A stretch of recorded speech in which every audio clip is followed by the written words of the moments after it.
Audio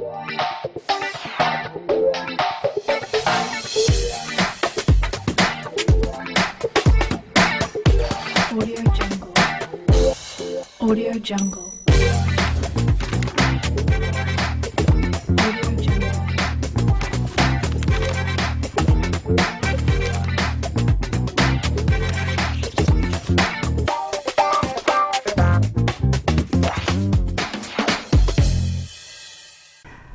Thank you very much for joining us. You're watching another edition of MedFiles, the show that allows you to ask questions concerning your health and gets you a doctor to answer them. I'm your host, Marianne Bogo. Once again, we are joined by Dr. Paul Wanjohi of Sky Medical Services. Thank you very much for coming in once again, Dr. Thank you. And once again, we'll be taking questions from you. So let's go right into it. Let's take the very first question you had.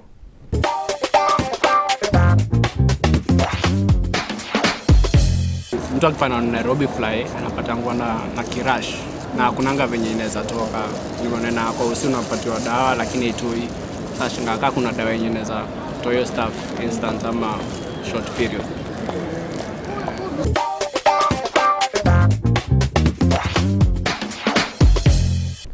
The Nairobi fly. This one, even me, I'm passionate about it. I've been victim of this insect. Okay. I've never understood what it is. Yes.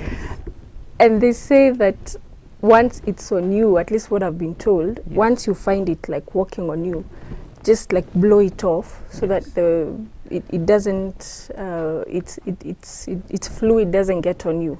Yes. So what is it about this insect? Mhm. And why is it called the Nairobi fly? Why our city? Okay, it's an insect which is very widespread. It's quite common in Nairobi. Yeah, I don't think there's anything specific about the Nairobi part because it's relatively specific. But we've seen over time quite a number of people presenting with the symptoms of That ugly rash. skin manifestations of Nairobi fly. People who have been victims to Nairobi fly. Yeah. Nairobi fly. It doesn't really bite, number one. Okay. So it's not, what happens is its body fluids. There is a particular chemical in its body fluids which is toxic. And it causes certain skin reactions when it comes into contact with the skin.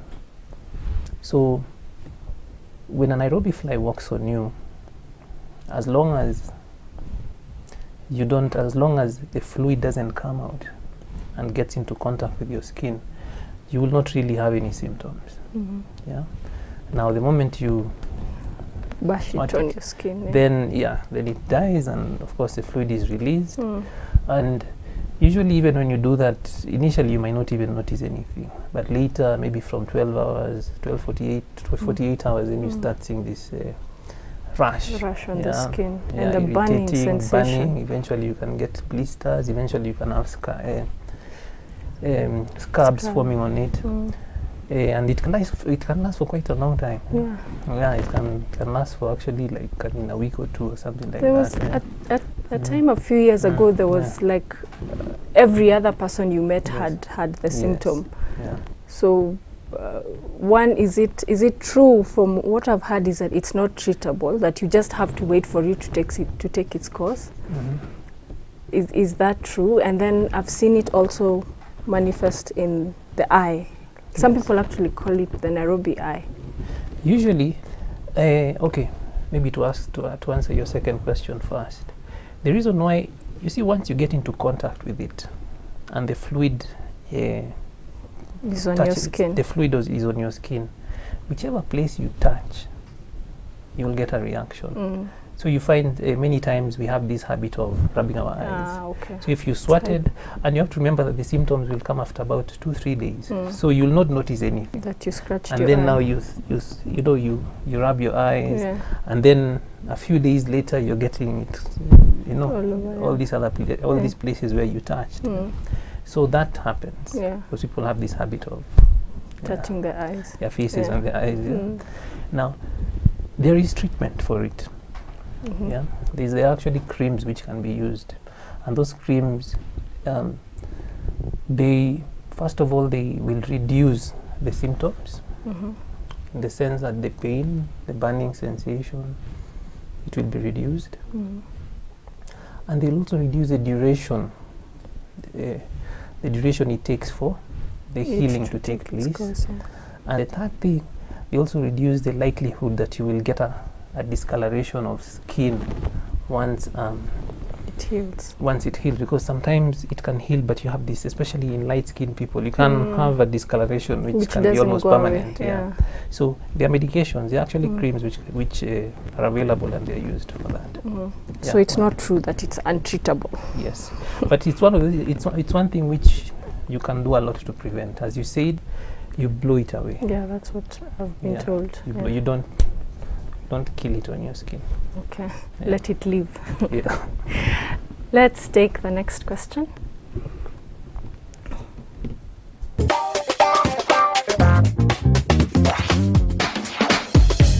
Mbona mtu akichewing gum yule ndipo amesikia njaa sana? Chewing gum, I think until this guy asked this question, Yeah. I had never really thought about it, and I thought actually it's true. It's happened to me. I'm chewing gum towards lunchtime, and I find I'm usually hungry at 1, but now I'm hungry at 11:30. Yes. Yeah.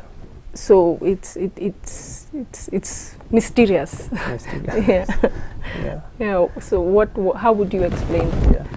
There is a reason. You see, when you chew gum,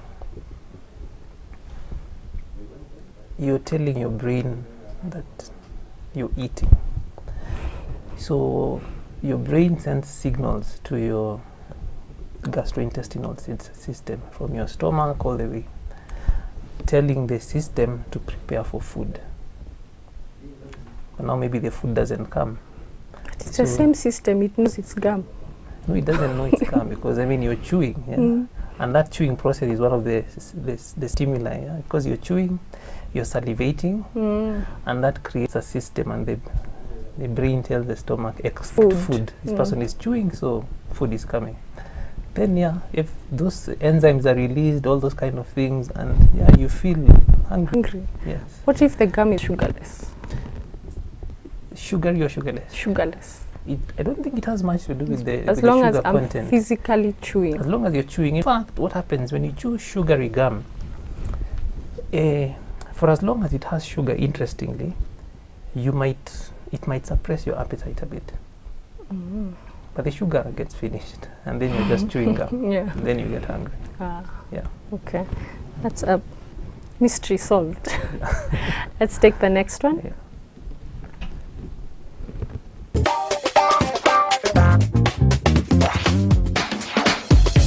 Nilikuwa nauliza, mimi nakula sana na sinoni, hiyo ni nini nanisumbua? Ama niko na minyoo?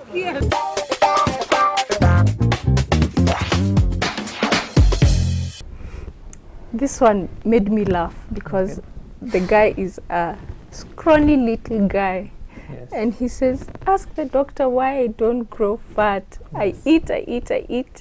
I eat every meal. He eats Yeah. 3 square meals, at least what he Yes. says. And then he tries to do snacks in between. Yes.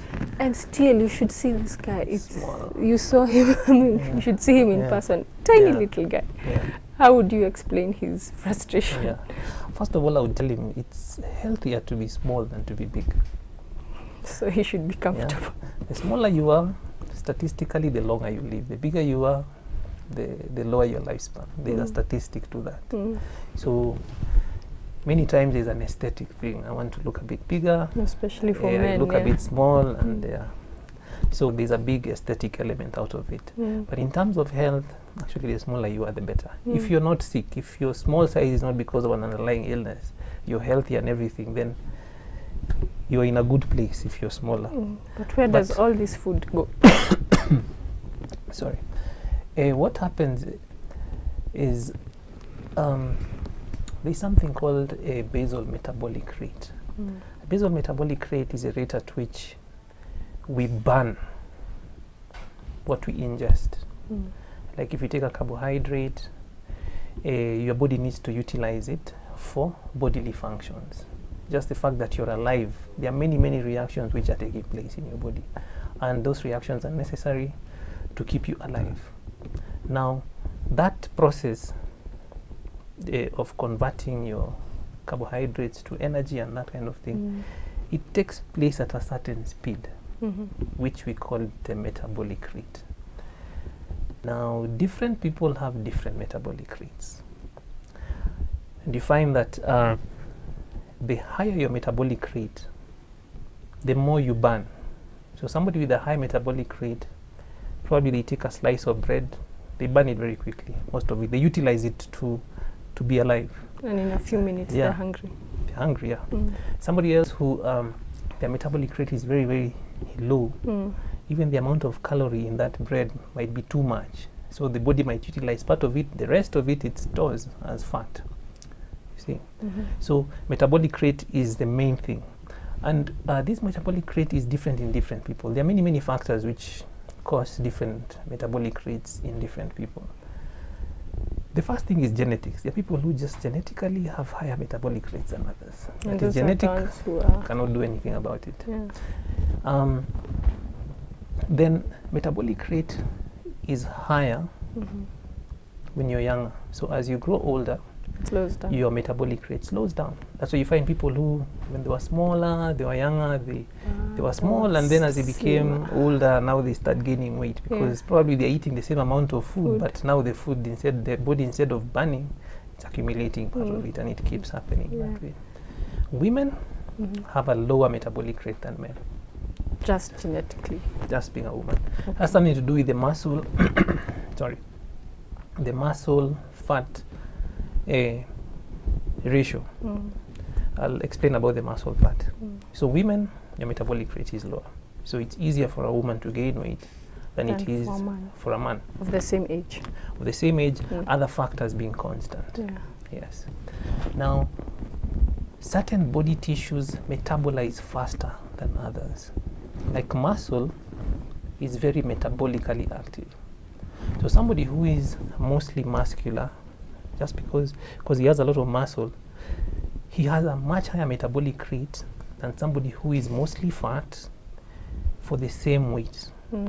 See, so it's this person is big anyway, he has muscle, but he eats, and you don't find him accumulating fat. You see, so that is important. The muscle fat distribution. So the more fat you are, the lower your overall metabolic rate. The other thing which also has to do with that is thin people generally have higher metabolic rates. And it has to do with the fact that probably if you look at their muscle to fat distribution, I have more muscle. they tend to have more muscle. I see. Yeah. So Okay. basically that would be its own an abnormality, just that the person is metabolizing too fast right now. When he grows a bit older, it's all going to slow down a bit. Maybe He has- shouldn't be in a hurry to reach there, because I mean he should enjoy his weight and as it is right now. and there's hope for him to Yes. gain a little bit. With time he'll gain a bit. And this is the same explanation for the other way around, for people who are big in size Yeah, and they eat almost nothing, yeah. but they still somehow maintain that size. That's true also, Yes. because if your metabolic rate is low, you need very little to sustain your weight. So you find somebody who, and this happens a lot in people who are trying to lose weight and you're fat. Yeah. You find that somebody comes and tells you, I've been trying to lose weight, I eat so little. And eat you can a even look at the amount slice of of food bread, that they yeah. eat, and actually it's not a lot. Yeah? And they really try to lose weight and they're not losing. It has a lot to do with metabolic rate. So theirs Yeah. is It's reverse. lower. Theirs is Yes. lower. Ah, Yes. okay. Yes. There's no way you can speed it up. You can't speed it up. You can. You by can speed gaining it up. muscle. Yeah. If you gain a bit of muscle, then you change your average metabolic rate, you increase it. And once you do that, your resting metabolic rate is higher. So you start burning faster. Yeah. Yes. Yeah. That's all we had from the Kenyans today. Thank you very much for joining us. That's all we had for you today. Do join us next time. I've learnt a lot. I hope you've learnt a lot as well. I've been your host, Miriam Mbogo.